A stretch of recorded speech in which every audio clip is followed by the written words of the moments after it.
Hi guys, நான் தான் உங்களுடைய ப்ரோக்ராம் பிரைன் பேசுகிறேன். இன்றைக்கி நம்ம ஜீனோடைட் சர்க்கியூட்டை வந்துட்டு ஒரு டயோடை வந்துட்டு எப்படி ஒரு சர்க்கியூட்டில் யூஸ் பண்ணுறது, எந்த மாதிரியான சர்க்கியூட்லாம் ஜீனோடைட் யூஸ் பண்ணலாம், அதை பற்றி நம்ம வீட்டில் பார்க்க போகிறோம். ரொம்ப ரொம்ப முக்கியமான ஒரு கான்செப்ட். நானும் லைஃப்பில் நிறைய இடங்கள் யூஸ் பண்ணியிருக்கேன்.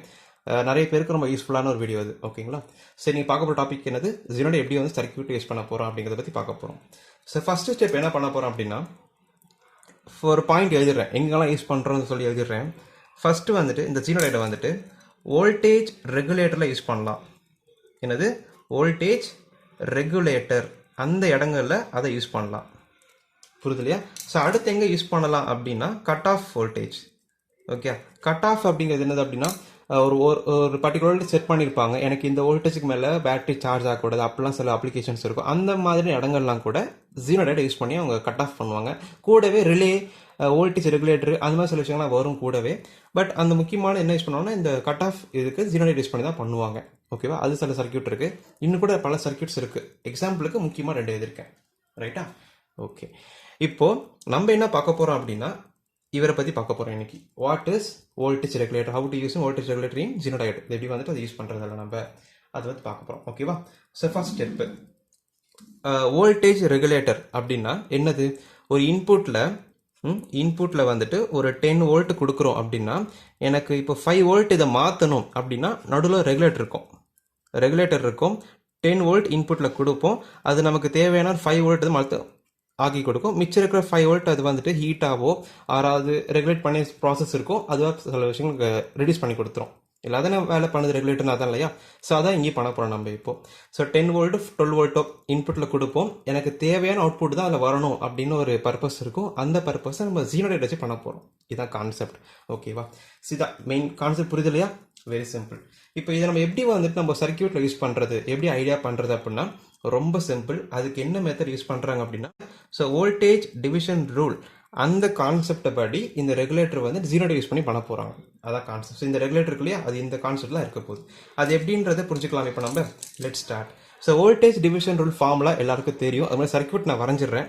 ஸோ இன்புட்டில் இப்போ என்ன பண்ணுறேன் அப்படின்னா, ஒரு 13 வோல்ட் நான் கொடுக்குறேன். ஓகே, ஸோ இந்த இடத்துல ஒரு ரெசிஸ்டன்ஸ் இருக்குது, அண்ட் இந்த இடத்துல இன்னொரு ரெசிஸ்டன்ஸ் இருக்குது, அண்ட் இது நம்ம கிரவுண்ட் பண்ணிட்டேன். ஓகேவா? கிரவுண்ட் பண்ணிட்டேன். ஸோ இதோட ரெசிஸ்டன்ஸ், இந்த ரெசிஸ்டன்ஸ் வேல்யூ வந்துட்டு 1K இருக்குது, 1000 ஓம்ஸ். ஓகேவா? அண்ட் இது வந்துட்டு 625 ஓம்ஸ்ன்னு இருக்குது. இப்போ கேள்வி என்னன்னா, இந்த இடத்துல என்ன வோல்டேஜ் இருக்கும் அண்ட் இந்த இடத்துல என்ன வோல்டேஜ் இருக்கும், இதுதான் கான்செப்ட்.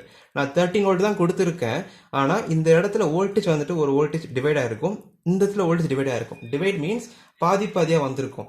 இப்போ உதாரணத்துக்கு இந்த இடத்துல வந்துட்டு ஒரு 3 வோல்ட் வந்திருக்கு. இப்போ ஃபார் எக்ஸாம்பிள் சொல்லிட்டா, எக்ஸாம்பிளுக்கு இந்த இடத்துல ஒரு 8 வோல்ட் வந்திருக்கு அப்படின்னா 8 - 13 என்னது? 5. அப்போ 5 வோல்ட் இங்கே வந்துட்டு இருக்கு. ஸோ இந்த மாதிரி ஒரு இப்போ 13 வோல்ட் இன்புட் கொடுக்குறீங்க, ஆனால் 5 வோல்ட்டை மாற்றி கொடுக்குது இல்லையா? அப்போ அப்ளிகேஷன் வந்துட்டே நான். ஸோ இந்த மாதிரி கான்செப்ட் தான். ஸோ பட் இந்த இடத்துல ஜீனோடைடை யூஸ் பண்ணுறாங்க. ப்ராஜெக்ட் முடிஞ்சிருச்சு. என்ன சொல்கிறேன் புரியுதுலையா உங்களுக்கு? ஸோ ஒரு வோல்டேஜ் டிவிஷன் ரூல் தான் சொன்னேன் நான். வோல்டேஜ் டிவிஷன் ரூல் கான்செப்ட்டுங்கிறது இதுதான். வோல்டேஜ் இன்புட்டில் வோல்டேஜ் கொடுப்பாங்க. ஒரு R1 இது, R2 இது. R1 1K வேல்யூ கொடுத்துருக்கேன், R2 625 ஓம்ஸும் கொடுத்துருக்கேன். இந்த R1ஓட வேல்யூ வந்துட்டு இந்த இடத்துல ட்ராப் 8 வோல்ட் இருக்குது அப்படின்னா, இந்த இடத்துல அதோடைய மைனஸ் பண்ணி வேல்யூ தான் இருக்கும். அப்போ 8 - 13 அப்படிங்கிறது 5. அப்போ 5 தான் இங்கே இருக்கும் நமக்கு. விஷயம் புரியுது இல்லையா? வேறு அப்போ அப்ளிகேஷன் நீட் என்னது? 10 வோல்ட் கொடுக்குறீங்க, அவுட்புட்டில் 5 வோல்ட் வருது. அதுமாதிரி இங்கேயும் 13 வோல்ட் கொடுக்குறீங்க, அவுட்புட்டில் 5 வோல்ட் தான் வருது. அப்போ இதுலேருந்து நான் கண்ட்ரோலருக்கு நான் யூஸ் பண்ணிப்போம் இல்லையா? அப்போ நான் மைக்ரோ கண்ட்ரோலருக்கு யூஸ் பண்ணுறப்ப இந்த இடத்துல அப்படியே எடுத்துப்பேன் நான். ரைட்டா? இதை இன்னொரு அப்ளிகேஷனுக்கு 8 வோல்ட் தேவை அப்படின்னா இந்த இடத்துல அப்ளிகேஷன் இந்த இடத்துல அப்படியே எடுத்துப்பேன் நான். அப்போ டிவைட் ஆகுது இல்லையா உங்களுக்கு? வோல்டேஜ் 13 வோல்ட் தான், ஆனால் 5 வோல்ட்டுக்கு ஒரு சிஸ்டமுக்கு போகுது, 8 வோல்ட்டுக்கு ஒரு சிஸ்டம் போகுது. ஸோ இதான் தெரியுமா வோல்டேஜ் டிவிஷன் ரூல் அப்படின்றது. நம்ம கண்ணை மூடிட்டு சொல்கிறோம் இங்கே 8 வோல்ட் வருது 5 வோல்ட் வருது அப்படின்ட்டு. பட் அது ஃபார்முலா படி ப்ரூவ் பண்ணாதான் ஃபர்தராக மூவ் பண்ண டவுட் கிளியர் ஆகும் நமக்கு. ஓகேவா? என்ன ஃபார்முலா அப்படின்னா, V out equal to V in into R2 divided by R1 + R2. இந்த R2 அப்படின்னு என்னது? இது R2. இங்கே எழுதுறேன் பாருங்கள், வேறு கலர் எழுதுறேன். இது வந்துட்டு R2 அண்ட் இது வந்துட்டு R1. ஓகேவா? இப்போ இந்த இடத்துல வந்துட்டு R2னா இது, இந்த இடத்துல நீங்கள் போட்டுக்கணும். R1னா இது போடணும். R2ன்னு இது. இந்த ஃபார்முலா போட்டிங்க அப்படின்னா இந்த R2 ட்ராப் என்ன, இந்த 5 வோல்ட் வந்தது இல்லையா, அது கண்டுபிடிக்கலாம். இப்போ இதே வேறு ஃபார்முலா இருக்குது பாருங்கள். V in into R1 into R1 + R2. So இந்த ஃபார்முலா நீங்கள் போட்டிங்கன்னா இந்த 1K ஓம்ஸில் 8 வோல்ட் வந்து சொன்னேன் இல்லையா, அது கண்டுபிடிக்கலாம். ஸோ இதில் என்ன வோல்டேஜ் கண்டுபிடிக்க போறீங்கன்னு நீங்கள் சொல்லணும். இப்போ உதாரணத்துக்கு இந்த வோல்டேஜ் கண்டுபிடிக்க போறீங்கன்னா R2 மேலே போடணும். இதே 1 கிலோ ஓம்ஸ் R1ஓட வோல்டேஜ் கண்டுபிடிக்க போறீங்கன்னா மேலே R1 போடணும். ஸோ எந்த வோல்டேஜ் கண்டுபிடிக்க போறீங்களோ மேலே போடணும். டோட்டல் ரெசிஸ்டன்ஸை கீழே ஆட் பண்ணியிருக்கேன். ஸோ R1 R2 மொத்தமாக இருக்கு இல்லையா, அதை ஆட் பண்ணியிருக்கேன் கீழே. இதுதான் ஃபார்முலா. விஷயம் புரியுது இல்லையா? இது V அவுட் வரும். ரைட். இப்போ நீங்கள் சால்வ் பண்ணணும். எப்படி சால்வ் பண்ணணும் அப்படின்னு பார்த்துக்கிட்டிங்கன்னா V என்னது இதில் 13 ஸோ ரெண்டுத்துக்குமே 13 தான் V 13 இன்ட்டு R2 என்னது இந்த இடத்துல, R2ங்கிறது 625 மேலே போடுங்க 625. ஓகே. R1 என்னது இதில், R1 1 கிலோ ஓம்ஸ் 1 போட்டு 3 0. ஓகே, சாரி ப்ளஸ் வரும். ஓகே, ப்ளஸ் R2 என்னது இதில் 625. ஓகே. இப்போ இது நீங்கள் ஒருக்கா சால்வ் பண்ணிங்க அப்படின்னா உங்களுக்கு வரக்கூடிய ஆன்சர் வந்துட்டு 5 வோல்ட் வரும். சால்வ் பண்ணுங்க. உட்காந்து 13 × 625 பண்ணுங்கள். இது உள்ள கீழே கதை ப்ளஸ் பண்ணணும். டிவைட் பண்ணிங்க அப்படின்னா 5 வோல்ட் வரும். ஓகேவா? அதே மாதிரி R1 என்னது 1000. அப்போ 1000 டிவைடட் பை 1000 + 625. ஓகே. இப்போ இதே உட்காந்து நீங்கள் சால்வ் பண்ணிங்க அப்படின்னா உங்களுக்கு 8 வோல்ட் வரும். விஷயம் பார்த்தா ஸோ 13 × 1000 பண்ணணும், மேலே வரும். அப்போ கீழே ப்ளஸ் பண்ணுங்க, டிவைட் பண்ணிங்கன்னா 8 வோல்ட் உங்களுக்கு கண்டிப்பாக வந்துடும். ஸோ ஃபார்முலா வந்து சொல்லியா, இப்போ எதிர் சால்வ் பண்ண சொல்லி கொடுத்துட்டேன். ஓகே. இப்போ நம்ம என்ன பண்ண போகிறோம் அப்படின்னா இது ஒரு சார்ட் மாதிரி ப்ரிப்பேர் பண்ண போகிறோம். ஒரு சார்ட் மாதிரி ப்ரிப்பேர் பண்ணும்போது அந்த இடத்துல எப்படி இந்த சிலிண்டர் ஒர்க் ஆகுது அப்படிங்கிற இன்னும் டெப்த்தாக உங்களுக்கு புரியும். ஸோ சார்ட் இப்போ ப்ரிப்பேர் பண்ணலாமா? Let start. ஓகே காய்ஸ், இப்போ நான் போன பேஜில் வரைஞ்சி காட்டினதை இங்கே ஸ்லைட்டாக எரிஞ்சிருக்கேன். தெரியுதா? R1 R2 வச்சிருக்கேன், 13 வோல்ட் செட் பண்ணியிருக்கேன். ஸோ இப்போ அதுக்கான டேப்லெட் காலம் போட போகிறேன். டேப்லெட் காலம் போடும்போது உங்களுக்கு இன்னும் ஃபர்தராக நிறையா உங்களுக்கு புரிய வரும். ஓகேங்களா? இப்போ என்ன பண்ணியிருக்கிறேன்னா இன்புட் என்னது 13 வோல்ட். இங்கே எழுதிக்கோங்க 13 வோல்ட் எழுதி நடுவில் எழுதுறேன். ஏன்னா அப்போ தான் உங்களுக்கு ஏன் எழுதுறேன்னு புரியும் போக போக. ரைட்டு. இன்புட் என்ன சொல்லியிருக்கேன் 13 வோல்ட். ஓகேவா? R1 என்ன சொல்லியிருக்கிறேன் போன விதில் அப்படின்னா 1000 சொல்லியிருந்தேன், 1000 இல்லை 1000 1K போட்டாச்சு. R2 என்ன சொல்லியிருந்தேன் 625. ஒரு புரிதலுக்காக எழுதியிருக்கேன். ஓகே, எக்ஸாம்பிள் எடுத்திருக்கேன். என்ன வேணா வேல்யூ நீங்கள் போட்டு நீங்கள் ட்ரை பண்ணி பார்க்கலாம். ஓகேவா? இப்போ நான் என்ன செய்கிறேன் அப்படின்னா இந்த வோல்டேஜுக்கு ஓகே இது பண்ணும்போது இந்த இடத்துல என்ன வோல்டேஜ் வருது அதை மட்டும் கால்குலேட் பண்ண போகிறேன். ஓகேவா? இப்போ இதை கால்குலேட் பண்ணி என்ன ஆன்சர் வந்தது போன இதில் நமக்கு 5 வோல்ட் வந்தது. ஞாபகம் இருக்கு இல்லையா, போன பேப்பர் சொல்லி கொடுத்தேன் 5 வோல்ட் வந்தது. 5 வோல்ட் இதில் போட்டுக்கோங்க, போட்டாச்சு. ஓகேவா? இப்போ அடுத்து இன்புட் அப்படியே தான் இருக்குது. நல்லா கவனிங்க, இன்புட் அப்படியே இருக்குது. இந்த R1 மட்டும் கம்மி ஆக்குறேன். ஒரு அடுத்த ஸ்டேஜ் அப்சர்வேஷன் பண்ணுறேன். நான் ஒரு ஸ்டெப்பாக நான் என்ன பண்ணுறேன், கம்மி ஆக்குறேன். என்ன எவ்வளோ கம்மி ஆக்குறேன்னா ஒரு 900 அப்படி ஆக்குறேன். ஓகேவா? 900 ஆக்கிட்டேன். ஆனால் R2 அப்படிங்கிறது என்ன ஏன் மாற்ற மாட்டேன் நான் இப்போ. ஓகே, என்ன ரீசன் அப்படி சொல்கிறேன் அப்படின்னா R2ன்ற சர்க்கியூட் யார் வரா, Zener Diode வருது. அதை நான் மாற்ற போகிறது இல்லை. பிகாஸ் R1 நான் மாற்றிக்கலாம் அந்த சர்க்கியூட்டில். ஆமாம் தானே? அதனால் R2 அப்படிங்கிறத நான் மாற்றாமல் ஒரு சம் வேல்யூவில் அப்படியே ஃபிக்ஸ் பண்ணிக்கிட்டேன். ஏதோ ஒரு வேல்யூ 625 ஃபிக்ஸ் பண்ணிட்டேன். அப்போது இதுக்கு நீங்கள் சால்வ் பண்ணணும். நான் சொல்லி கொடுத்தது ஃபார்முலாவில் அதுபடி நீங்கள் இந்த வேல்யூக்கு நீங்கள் சால்வ் பண்ணி உங்களுக்கு என்ன ஆன்சர் வருது அப்படின்னா நான் அப்படி பண்ணி வச்சுட்டு நான் அப்படியே எழுதுறேன். நான் எனக்கு என்ன ஆன்சர் வருதுன்னா 5.33 வோல்ட் வருது. என்ன பண்ணிட்டேன், இதை கான்ஸ்டண்ட்டாக வச்சுக்கிட்டேன். இதை மட்டும் கம்மி பண்ணிட்டே வரேன். ஓகேவா? ஸோ திரும்ப ஆக என்ன பண்ணுறேன் அப்படின்னா இது கொஞ்சம் லைனை பெருசாக்கிக்கலாம். அடுத்து இன்னொரு 13 வோல்ட் அதே இன்புட்டாக தான் இருக்குது. இன்னும் கம்மி பண்ணுறேன். ஃபர்தராக 500 ஆகிட்டேன். ரொம்ப கம்மி பண்ணிட்டேன், 500 ஆகிட்டேன். இப்போ வந்துட்டு 625 ஆகியிருக்கேன் ஓம்ஸ் இது. அண்ட் எவ்வளோ வோல்டேஜ் நமக்கு கிடைக்குது அப்படின்னா 7.22 வோல்ட் இந்த இடத்துல கிடைக்கும். ஸோ R1 500 இருக்குது, R2ங்கிற 625 ஓம்ஸ் வச்சிட்டிங்க அப்படின்னா உங்களுக்கு இந்த இடத்துல 7.22 வோல்ட் கிடைக்கும். ஓகேவா? அடுத்த ரீடிங் 13 வோல்ட் வைக்கிறேன். இன்புட் வந்துட்டு ஒரு 200 வோல்ட் வைக்கிறேன், 200 ஓம்ஸு. அண்ட் R2 வந்துட்டு 625 ஓம்ஸ் வைக்கிறேன். அப்போ இந்த இடத்துல என்ன வோல்டேஜ் ட்ராப் இருக்கும் அப்படின்னா 9.85 வோல்ட். விஷயம் புரியுது இல்லையா? ரைட். இப்போ அடுத்த ஸ்டெப் என்ன பண்ணுறேன் அப்படின்னா இப்போ இறக்கிட்டே வந்து தெரியுதா, இப்போ இறக்கிக்கிட்டே வந்திருக்கேன். இப்போ இந்த வேல்யூஸை ஏற்றுன என்ன ஆகும், இன்க்ரீஸ் பண்ணுறது ஆகும். அது அடுத்த ஸ்டெப். இது வந்து இறக்கிட்டே வந்திருக்கேன். இப்போ அடுத்து ஏற்ற போகிறேன். ஓகேவா? பட் இந்த V1 R2 காமனாக இருக்க போகுது. அப்போ 13 வோல்ட் வச்சுட்டேன். இன்புட்டு கான்ஸ்டண்ட்டாக இருக்குது. அப்போ Rin என்ன பண்ணுறேன்னா அதிகமாக்குறேன். எவ்வளோ அதிகமாக்குன்னா 1100 ஆக்கிட்டேன், 1100. இப்போ ஸ்டில் இதுவுமே காமனாக கான்ஸ்டன்ட் அப்படியே வந்துட்டே இருக்குது. அண்ட் இதுக்கு எவ்வளோ வோல்டேஜ் ட்ராப் இங்கே இருக்கும் அப்படின்னு பார்த்தீங்கன்னா இப்போ வோல்டேஜ் கம்மியாயிருது. அப்சர்வ் பண்ணி பாருங்களேன், இந்த இடத்துல வோல்டேஜ் அதிகமாகிட்டே போச்சு. ஆனால் இந்த இடத்துல வோல்டேஜ் கம்மியாகிட்டே வரும். நல்லா பாருங்கள். அடுத்து என்ன பண்ணுறேன் அப்படின்னா 13 வோல்ட் அப்படியே இருக்குது. 1100 அப்படின்ற இடத்துல 1200 ஆக்கிட்டேன். இப்போ அந்த ஓம்ஸ் அதிகமாகிட்டேன். ரைட்டா? அதை 1.2 கிலோ ஓம்ஸ் சொல்லலாம் இல்லையா, அப்படி கூட சொல்லிக்கலாம். அண்ட் இதுக்கும் வந்து 625 ஓம்ஸ் வச்சுட்டேன். இதுக்குள்ள வோல்டேஜ் வருது அப்படின்னு பார்த்துக்கிட்டிங்கன்னா 4.45 ஓம்ஸ். நீங்கள் கால்குலேட் பண்ணணும், நான் ஃபார்முலா அப்படி கால்குலேட் பண்ணணும், கால்குலேட் பண்ணி வச்சுருந்தேன், அதை பார்த்து எழுதுறேன். ஓகேவா? அண்ட் அடுத்து என்ன வருது அப்படின்னா 13 வோல்ட் இருக்கு. 500 செட் பண்ணிட்டேன். 625 ஓம்ஸு அண்ட் எவ்வளோ வோல்டேஜ் நமக்கு கிடைக்குது அப்படின்னா 3.824 வோல்ட். ஓகே, ஸோ இது வந்து வோல்டேஜ், உங்களுக்கு ஓம்ஸ் போட்டிருக்கோம், வோல்ட். Okay, volt. ஸோ இப்போ உங்களுக்கு கான்செப்ட் புரியுதா உங்களுக்கு? ஸோ என்னென்ன R1க்கு R2 கால்குலேட் பண்ணி எழுதியிருக்கேன், ரைட்டு. ஓகே, இப்போ இது என்ன சர்க்கியூட்டுக்கு? இந்த சர்க்கியூட்டுக்கு. இப்போ இந்த சர்க்கியூட் இருக்கிற இதே இடத்துல நான் கொஞ்சம் மாடிஃபை பண்ணி என் சர்க்கியூட்டை ஜீனோடைட் ஆட் பண்ணுறேன். அப்போ என்ன பிஹேவியர் இருக்குன்னு பார்க்கும்போது ஆட்டோமேட்டிக்காக புரியும். ஆனால் இவ்வளோ பெருசாக எழுதி காட்டினேன், வேற ஒன்றும் இல்லை. இப்போ ரெசிஸ்டர் வரைஞ்சிட்டேன், ஒரு இந்த இடத்துல மட்டும் வேற பெண்ணில் எழுதுறேன். இது வந்துட்டு ஒரு ஜீனர் டயோடு. ஓகேவா? ஜீனர் டயோடு இது. அப்புறம் இது கிரவுண்டு. இப்போ என்ன பண்ணிட்டேன், இந்த மாதிரி அந்த சர்க்கியூட் R2 அப்படிங்கிற இந்த இடத்துல இவரை கனெக்ட் பண்ணிட்டேன். இப்போ என்ன பிஹேவியர் இருக்கும்னு உங்களுக்கு தெரியும் இல்லையா? R1, இது D1. ஓகேவா? அப்போ இதில் என்ன பிஹேவியர் இருக்கும் அப்படின்னா, இந்த டயோடுக்கு அப்படின்ட்டு ஒரு பிரேக் டவுன் வோல்டேஜ் இருக்கும். நான் போன வீடியோ சொல்லி கொடுத்தேன், ரிவர்ஸ் பயாஸ்ன்ற கான்செப்ட்ல பிரேக் டவுன் வோல்டேஜ் வரும்போது என்ன ஆகுது அப்படின்னா, அந்த பிரேக் டவுன் வோல்டேஜ் தாண்டிட்டீங்க அப்படின்னா அதுக்கப்புறம் நீங்கள் அந்த டயோடுக்கு எவ்வளோ வோல்டேஜ் கொடுத்தாலுமே அது கான்ஸ்டண்டாக தான் இருக்கும். கான்செப்ட் என்ன சொல்றது, அதுக்கப்புறம் கான்ஸ்டண்டாக தான் இருக்கும். அதுக்கப்புறமேட்டு அது வந்து அதிகமே ஆகாது வோல்டேஜ். அதான் கான்செப்ட். இப்போ நல்லா பாருங்க, 5 வோல்டேஜுக்கு அபோவ் கொடுத்துருக்கேன்.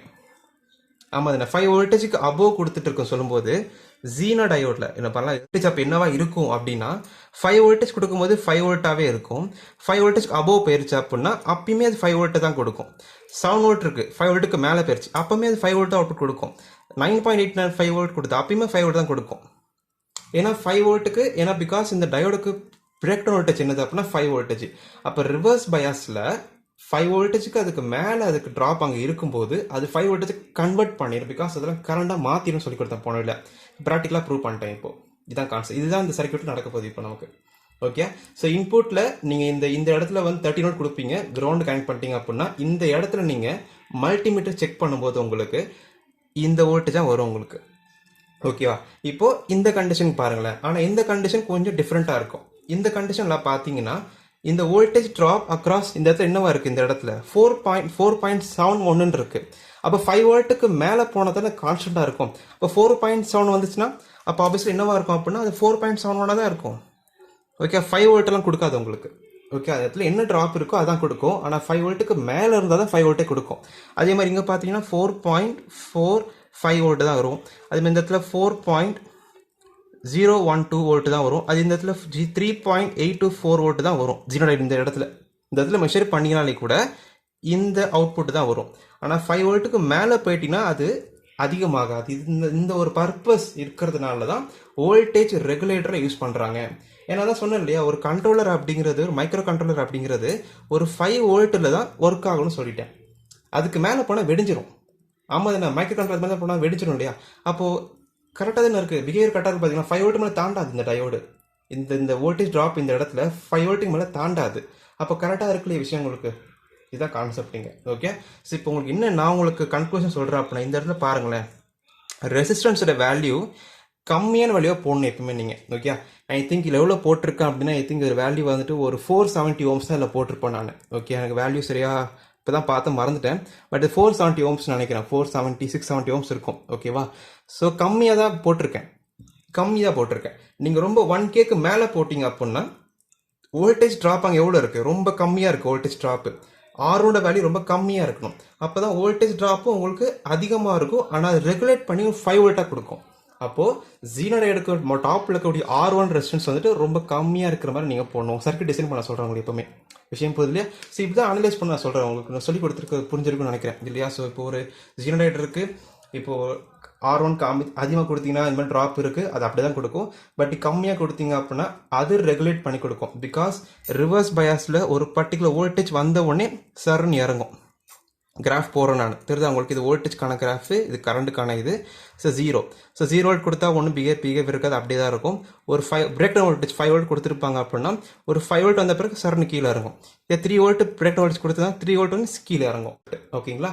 ஸோ இது வந்துட்டு இந்த டயோட் நான் யூஸ் பண்ணுறேன் இல்லையா, இது வந்துட்டு மார்க்கெட்டில் நேற்று தான் போய் வாங்கிட்டு வந்தேன். ஸோ அதான் லேட் ஆயிடுச்சு வீடியோ போடுறதுக்கு. இது வந்துட்டு 5 வோல்ட் டயோடு. இது ஆக்சுவலாக போட்டிருப்பாங்க உங்கள் கண்ணுக்கு இப்போது கேமராவில் தெரியுமான்னு எனக்கு தெரியல, நீங்கள் என்ன பார்த்துக்கோங்க. பட் கடையில் போய் கேட்கும்போது 5 வோல்ட் ஜெனரேட்டர் கொடுங்க தான் நீங்கள் கேட்கணும், ஓகேவா? ஸோ அதுபடி தான் நான் வாங்கியிருக்கேன் நான். ஸோ இதான் ஒரு கான்செப்ட் எப்படி யூஸ் பண்ண சொல்லி கொடுத்துருப்பேன் இல்லையா? ஸோ இப்போ நான் சர்க்யூட்டில் நான் பண்ணியிருக்கேன். இதை நான் அடாப்டர்ஸ் பவர் சப்ளை கொடுத்து மல்டிமீட்டரில் செக் பண்ணி காட்டுறேன் உங்களுக்கு. இப்போ பார்க்கலாமா? Let start. ஓகே கைஸ், இப்போ நான் செட் பண்ணிட்டேன். இன்புட்டில் கொடுக்குற 2 வயர் இருக்குல்ல, இது மேலே இருக்கிறது பாசிட்டிவ், கீழே இருக்கிறது நெகட்டிவ். இந்த வோல்டேஜ் ரெசிஸ்டன்ஸ் வந்துட்டு 470 ஓம்ஸ் ரெசிஸ்டன்ஸ் போட்டிருக்கேன். அண்ட் இது டயோடு, இது வந்துட்டு 5 volt diode. Okay, 5 volt battery இருக்கிற டயோடு. இப்போ இன்புட் எவ்வளோ கொடுக்குறேன்னு மெஷர் பண்ணி பாருங்கள். மெஷர் பண்ணி பார்த்தீங்க அப்படின்னா உங்களுக்கு எவ்வளோ வருது? 13.7 கிட்ட வருது. ஆனால் நான் என்ன சொல்லி கொடுத்தேன்? 13 வோல்ட் சொல்லி கொடுத்தேன். ஆனால் இங்கே இன்புட் எவ்வளோ உங்களுக்கு இந்த இடத்துல 13. வந்தது எப்போ பிரெட் போல் ஏதாவது ஒரு பிரச்சனை நமக்கு மெஷர் பண்ணும்போது வரவே வராது. 13.7 கிட்ட வருது நமக்கு. விஷயம் புரியுது இல்லையா? இப்போ நான் என்ன பண்ணுறேன்னா இந்த ஜீனர் டயோடுக்கு அக்ராஸ் செக் பண்ணுறேன். தெரியுதா? இது மாதிரி அக்ராஸ் செக் பண்ணுறேன். அக்ராஸ் செக் பண்ணும்போது என்ன சொல்கிறேன்? 5 வோல்ட்டுக்கு அபோவ் இருக்கிற எல்லா வோல்டேஜுமே அது 5 வோல்ட்டாக தான் காட்டுன்னு சொன்னேன். இப்போ அதான் பண்ணுது பாருங்கள். இப்படி வைக்கிறேன் நான். எவ்வளோ வருது? 5.16ன்னு வருது. அப்போ உண்மையாவது 5.16 கிடையாதுங்க. அது ஆக்சுவலாக 5 அதிகமாக இருக்குது. ஆனால் ஜீனர் டயோடு ரிவர்ஸ் பேஸில் கனெக்ட் பண்ணியிருக்கேன். தெரியல, ரிவர்ஸ் பேஸ் தானே இது. ஸோ நெகட்டிவாக பாசிட்டிவ் கனெக்ட் பண்ணியிருக்கேன், பாசிட்டிவ் நெகட்டிவ் கனெக்ட் பண்ணியிருக்கேன், ரிவர்ஸ் பேஸில் கனெக்ட் பண்ணியிருக்கேன். அப்போ ரிவர்ஸ் பேஸில் கனெக்ட் பண்ணும்போது அந்த ரெக்டன் வோல்டேஜ் வந்துட்டு 5 வோல்ட்டுக்கு மேலே போகும்போது 5 வோல்ட்டை தான் காட்டும். ஆனால் 5 வோல்ட்டு கீழே இருக்கும்போது அது என்ன வோல்டேஜ் இருக்கோ அதான் காட்டும். ஓகே காய்ஸ், இதான் இதோட கான்செப்ட். உங்களுக்கு வந்து இப்போது நிறைய விஷயம் புரிஞ்சிருக்கும்னு நினைக்கிறேன். எப்படி வந்துட்டு வோல்டேஜ் ரெகுலேட்டரில் ஒரு ஜீனர் டயோடு யூஸ் பண்ணுறாங்க. டேப்லோ காலம் போட்டு சொல்லி கொடுத்துட்டேன். இதுமேலே உங்களுக்கு டவுட்டே வராதுன்னு நினைக்கிறேன். ஸோ இதுக்கு மேலே உங்களுக்கு டவுட் ஏதாவது இருக்குது அப்படின்னா கண்டிப்பாக நீங்கள் டெலகிராம் குரூப்பில் ஜாயின் பண்ணி எங்கள் டவுட் கேட்கலாம். அண்ட் முக்கியமாக என்னது அப்படின்னா லாஸ்ட்டாக ஒரு ஜிஎல்3யில் ஒரு வீடியோ போட்டுருங்க. ஒரு கோடிங் ஒன்று விற்கிறேன், ஒரு 550 ருபீஸ் சொல்லிட்டு விற்கிறேன் அப்படின்னு சொல்லிட்டு நான் வீடியோ போட்டிருங்க. அந்த வீடியோ பார்த்துட்டு நிறையா பேர் வந்துட்டு கால் பண்ணி சப்போர்ட் பண்ணியிருக்கீங்க எனக்கு. அண்ட் சந்துரு அவர் கூட வந்துட்டு இந்த வீடியோ பார்த்துட்டு நான் சப்போர்ட் பண்ணுறேன் ப்ரோ அப்படின்னு சொல்லிட்டு ஸ்ட்ராங்காக சொல்லியிருக்கா. ஸோ ரொம்ப ரொம்ப தேங்க்ஸ் அவர் சொன்னதுக்கு. அண்ட் நிறைய பேர் சப்போர்ட் பண்ணுறீங்க, எனக்கு ரொம்ப ரொம்ப ஹாப்பியாக இருக்குது. அண்ட் வீடியோ நல்லா ரீச் ஆகும் நிறைய பேருக்கு. அப்போ தான் எனக்கும் ரொம்ப மோட்டிவேஷனாக இருக்கும். யாராவது எனக்கு மணி விஷயத்தில் சப்போர்ட் பண்ண நினச்சிங்கன்னா கூட சப்போர்ட் பண்ணலாம் நீங்கள். ஸோ அதுக்கு நீங்கள் வந்துட்டு கீழே அக்கௌண்ட் நம்பர் கொடுத்துருப்பேன், நீங்கள் அது கூட சப்போர்ட் பண்ணலாம். எனக்கு இன்னும் ஃபர்தராக நிறையா ஸ்டடீஸ் பண்ணுறதுக்கு இந்த யூடியூப் சேனல் பண்ணுறதுக்கு ரொம்ப ரொம்ப யூஸ்ஃபுல்லாக இருக்கும். அந்த வீடியோ பிடிச்சதை லைக் பண்ணுங்கள், ஷேர் பண்ணுங்கள், சப்ஸ்கிரைப் பண்ணுங்கள். அண்ட் அந்த டவுட் ஏதாவது இருந்தாலும் டெலகிராம் குரூப் ஜாயின் பண்ணி உங்களோட கிளியர் பண்ணிக்கலாம். அடுத்து bye from program brain and have நெஸ் கைஸ். பாய்.